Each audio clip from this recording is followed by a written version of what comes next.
world without the cancer research and resources that we have today. That world would be bleak and miserable, more so than it already is. And this world was what Jim Valvano was trying to avoid.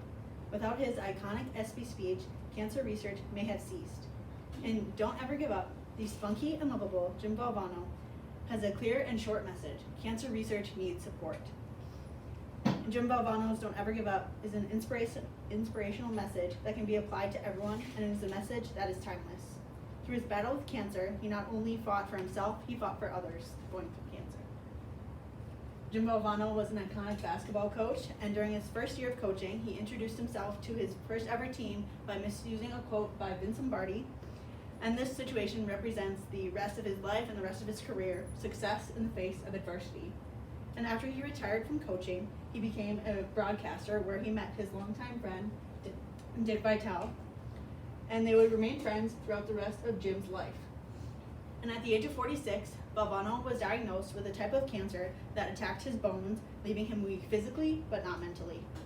And because of this diagnosis, he founded the Jimmy V Foundation, and he received the Arthur Ashe Humanitarian Award. And 2 months after giving the speech, he died. This speech was given at the 1993 ESPYs in New York City, where he received the Arthur Ashe Humanitarian Award.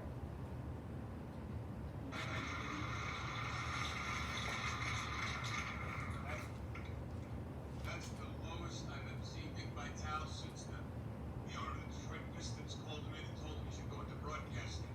I can't tell you what an honor it is to be mentioned in the same breath with an Arthur Ashe. This is something I certainly will treasure forever. But as was said on the tape, I don't have one of those things going to cue cards, so I'm going to speak longer than anybody else has spoken tonight. And that's the way it goes. Time is very precious to me. I don't know how much I have left, and I have some things that I would like to say. Hopefully, at the end, I'll have something that will be important to other people too. But I can't help it. Now, when I'm fighting cancer, everybody knows that. People ask me all the time about how you go through your life and how's your day. And nothing has changed for me. As Nick said, I'm a very emotional, passionate man. I can't help it. That's being the son of Rocco and Angelina Valvano. That just comes with the territory. Right? We hug, we kiss, we love. And when people say to me, how do you get through life or each day is the same thing? To me, there are three things we all should do every day. We do this every day of our life. You're going to have, well, wonderful. Number one is laugh. You should laugh every day. Number two is think. You should spend some time in thought.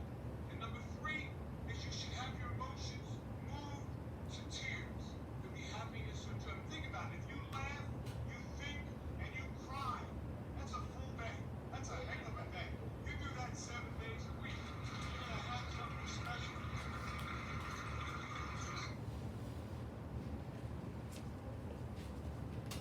Throughout the speech, Valvano uses ethos, pathos, and logos.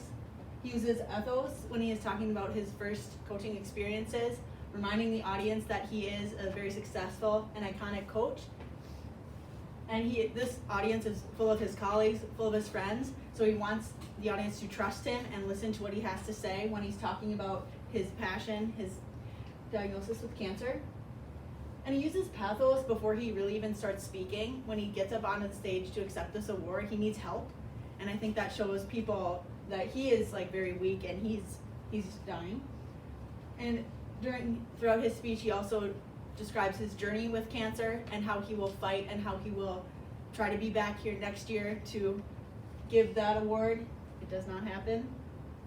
And he uses the quote at the end of his speech, "Cancer can take away all my physical abilities. It cannot touch my mind, it cannot touch my heart, and it cannot touch my soul.